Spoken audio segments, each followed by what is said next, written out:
Hello प्यारे बच्चों, आप सभी का भी कोचिंग सेंटर में स्वागत है। आज हम लोग भाषा पढ़ेंगे और भाषा और व्याकरण पढ़ेंगे। ठीक है, तो पहले हम लोग भाषा देखते हैं। भाषा किससे कहते हैं? ठीक है, क्या लिखा है? अपने मन के विचारों को प्रकट करने वाले साधनों को क्या कहते हैं? हम भाषा कहते हैं। ठीक है, यानी कि हमें अपने मन के अगर विचारों को किसी के सामने अगर प्रकट करना होगा तो किसके अंदर आता है? भाषा के अंदर, यानी कि उसको भाषा कहा जाता है। जैसे कि हमें मान लीजिए 1 गिलास पानी चाहिए, तो हमने कहा कि हमें 1 गिलास पानी चाहिए, तो इसको बोलकर या लिखकर या संकेत के द्वारा हम किसी को बताएंगे तो उसी को हम क्या बोलते हैं?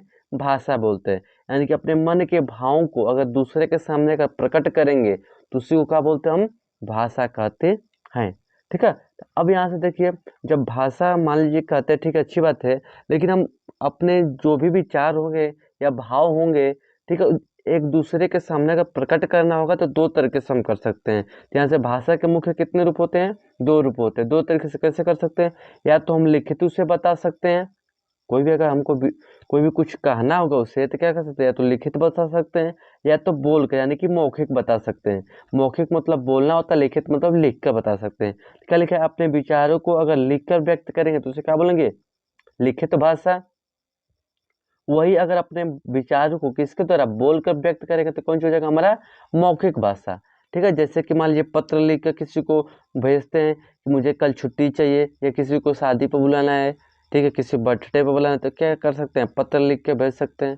ठीक है ना, अपने भाव विचारों को क्या कर रहे हैं? एक पत्र द्वारा, मतलब एक पेज पर आप लिख कर किसी को दे रहे हैं, तो उसे देख कर वो क्या कर रहा है?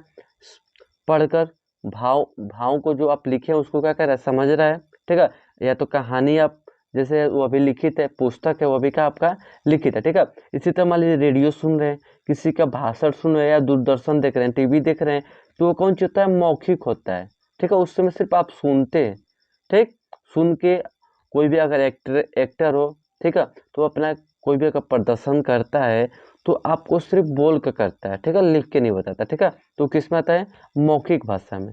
ठीक, अगर हम कोई भाषा को बोल के बताएंगे किसी को और किसी को समझाएंगे तो हमारा क्या हो जाएगा? मौखिक भाषा। और किसी चीज को हम लिख के समझाएंगे किसी को तो क्या होगा? हमारा लिखित भाषा।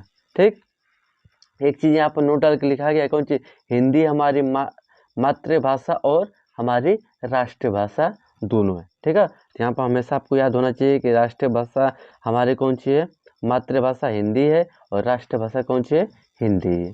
ठीक, इसी तरह आते हैं और आगे देखते हैं कि मान लीजिए कोई हमारे राज्य होते हैं। ठीक है, ये तो हमारा पूरा इंडिया में, ऑल ओवर इंडिया में कौन सी बोला जाता है? हिंदी बोला जाता है, इसलिए कौन सी है? राष्ट्रीय भाषा है। ठीक है, जो कंट्री में जो लैंग्वेज बोला जाता है उसी को क्या बोलते हैं? राष्ट्रीय भाषा बोलते हैं। ठीक है, तो लेकिन हमारे जो राज्य है, मतलब इंडिया में कई गो राज्य हैं। ठीक, तो हर राज्य में क्या होता है? अलग अलग बोलियां बोली जाती है। ठीक है, तो उन बोलियों को देख लेते हैं कि कौन कौन राज्य में कौन कौन सी बोलियां बोली जाती है। तो यहाँ पर कौन चीज लिखा है? राज्य। यहाँ पर कौन सी लिखा है? भाषा, यानी कि कौन सी भाषा बोली जाएगी। ठीक है, यहाँ पर लिखा है तमिलनाडु, तो तमिलनाडु में कौन सी बोला जाता है? तमिल बोला जाता है। ठीक, पंजाब में पंजाबी, महाराष्ट्र में मराठी, असम में असमिया, ठीक है, कर्नाटक में कन्नड़, और गुजरात में गुजराती। ठीक, ये राज्यों में क्या कहते हैं? कुछ इंपॉर्टेंट राज्य हैं, इसमें क्या कहते हैं? ये भाषाएं बोली जाती हैं। ठीक, और जब ऑल ओवर में हिंदी बोला जाएगा तो उसे क्या बोलेंगे? राष्ट्रीय भाषा।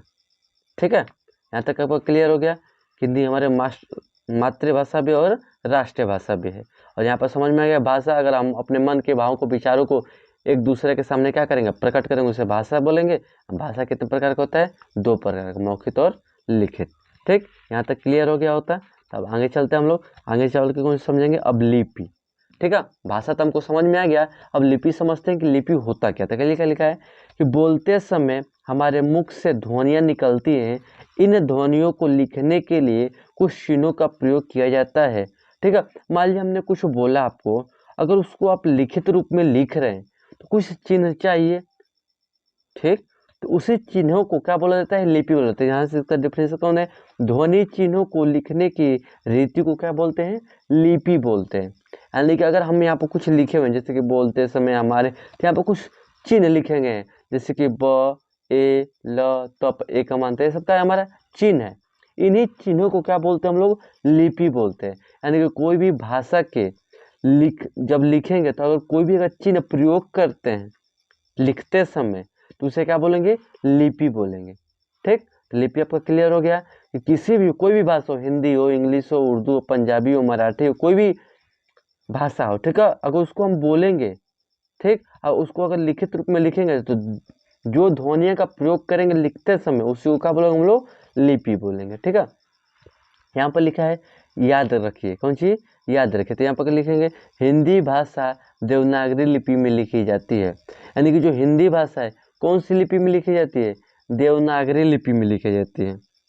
ठीक है, और अंग्रेजी भाषा किस में लिखी जाती है, रोमन लिपि में लिखी जाती है। और बांग्ला किस में लिखी जाती है, बांग्ला लिपि में लिखी जाती है। ठीक, तो जैसे कि देवनागरी होती है, देवनागरी में कौन सी बोलते हैं, क से लेके ग तक होता है आपका कबूतर खड़ा, उसमें लिखा जाता है। और अंग्रेजी में लिखेंगे तो ए से लेके जेड तक होता है। तो सबका लिपि का होता है सिंबल, यानी लिपि मतलब हो गया कि आपका जो प्रतीक चिन्ह है अलग अलग हो जाता है। जैसे कि ए से लेके जेड तक तो उसका अलग सिंबल हो गया, क ख ग लिखेंगे तो अलग, तो उसी को बोलते हैं देवनागरी लिपि, रोमन लिपि। ठीक, क्लियर, कोई दिक्कत नहीं होगा। अब यहाँ पर समझते हैं व्याकरण। ठीक है, व्याकरण किसे कहते हैं, तो ठीक है, क्या लिखा है, किसी भाषा को शुद्ध रूप में लिखने और बोलने का ज्ञान कराने वाले नियमों को क्या बोलते हैं हम लोग, व्याकरण बोलते हैं। ठीक है, मान लीजिए हमने भाषा सीख लिया, लिखना भी सीख लिया, तो अगर उसको हम शुद्ध रूप से नहीं लिख पाते हैं और शुद्ध रूप से नहीं बोल पाते हैं तो भाषा का कोई मतलब निकलेगा नहीं। ठीक है, तो उसको सही रूप में लिखने और बोलने सिखाने वाले शास्त्र को क्या बोलते हैं, व्याकरण बोलते हैं वो। ठीक है, व्याकरण में कुछ नियम होते हैं, उसमें आप पढ़ेंगे उसको, और उसको क्या करेंगे, उसको फॉलो करके अभी भी कुछ भी लिखना हो या बोलना हो तो उसके अंतर्गत आप बोलेंगे तो आप क्या बोल सकते हैं, शुद्ध बोल सकते हैं। ठीक है, जैसे कि यहाँ पर कुछ लिखा गया है, सोनू गाती है, सोनू गाती है, सोनू क्या है, लड़का है, और इसको बोला है गाती है, यानी कि लड़की में घुसा दिया। ठीक है, तो ये गलत है, कौन सी होगा, सोनू गाता है। ठीक, इसी तरह रचना पढ़ती लिखती और, तो जब इसका अरेंजमेंट अगर ढंग से नहीं करेंगे तो इसका सेंस, इसका अर्थ क्या होगा, इजीली हमको नहीं मिल पाएगा, जिससे हम क्या करते हैं, समझ नहीं पाएंगे। तो इसका सही क्या हो जाएगा, रचना पढ़ती और लिखती है। इसी तरह का है, हम खाना खाएं, इसका कोई अर्थ नहीं निकलेगा, हमने खाना खाया, तो इसका क्या निकल रहा है, अर्थ निकल रहा है। ठीक है, जब तक किसी सेंटेंस को अच्छे से उसको अरेंज नहीं करेंगे, अगर उसका सेंस पॉजिटिवली नहीं निकल रहा है, ठीक है, तो तब तक वो क्या होगा, अशुद्ध होगा। तो उसको क्या करेंगे हम लोग, शुद्ध करने के लिए कौन सी प्रयोग करेंगे, व्याकरणों को पढ़ना पड़ेगा। ठीक, जब व्याकरण आप पढ़ लेंगे तो आप क्या कर सकते हैं, किसी भी भाषा को आसानी से बोल या लिख सकते हैं। ठीक, तो एक बार रिवीजन कर लेते हैं, ये हम लोग का खत्म हो गया, भाषा और व्याकरण इजीली समझ चुके हैं। ठीक, इसको एक बार रिवीजन आपको करा देते हैं, इसके बाद इसका चैप्टर आपका क्या हो जाएगा, फिनिश हो जाएगा। ठीक है, भाषा देखें तो अपने मन के भावों को, विचारों को व्यक्त करेंगे तो उसे क्या बोलेंगे, भाषा। भाषा कितने प्रकार का होता है, दो प्रकार का, मौखिक और लिखित। जब हम लिख कर व्यक्त करेंगे तो उससे बोलेंगे लिखित, जब हम बोल के बोलेंगे तो क्या बोलेगा, मौखिक। ठीक है, हिंदी भाषा हमारी क्या है, मातृभाषा भी होती है और ये राष्ट्रीय भाषा होती है। इसका कुछ अन्य बोलियाँ देखे थे, जैसे कि तमिलनाडु में तमिल, पंजाब में पंजाबी, महाराष्ट्र में मराठी। इसी तरह हमारा क्या होता है, राज्य और भाषाएं कुछ हमने देखा था। ठीक है, इसी तरह यहाँ पर हमने क्या देखा, लिपि देखा। तो हमने बताया आपको कि किसी भी भाषा को जब लिखेंगे तो कोई भी अगर प्रत्येक चिन्ह, जैसे कि ए से लेकर जब ए बी सी डी में अगर लिखना चाहते हैं तो उसका प्रत्येक चिन्ह क्या होता है, रोमन लिपि में लिखा जाता है। ठीक है, तो उसका अलग होता है।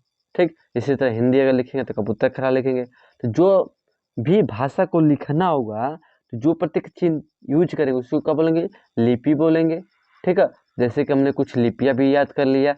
ठीक है, याद रखिए में कि हिंदी की कौन सी लिपि होती है, देवनागरी लिपि होती है।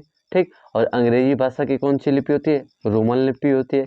और इसी तरह बांग्ला की कौन सी होती है, बांग्ला लिपि होती है। ठीक है ना, फिर हमने व्याकरण देखा, तो व्याकरण में हमने आपको बताया कि जो व्याकरण होता है, कोई भी भाषा हो, चाहे इंग्लिश भाषा हो, इंग्लिश का अगर पढ़ना हो, या हिंदी का पढ़ना हो, मराठी का पढ़ना हो, बांग्ला का पढ़ना हो, कुछ भी अगर पढ़ना होगा तो सबका क्या होता है, एक व्याकरण होता है। उस व्याकरण क्या करता है, आपको कोई उस भाषा को सही से लिखने और पढ़ने क्या करता है, सिखाता है। ठीक,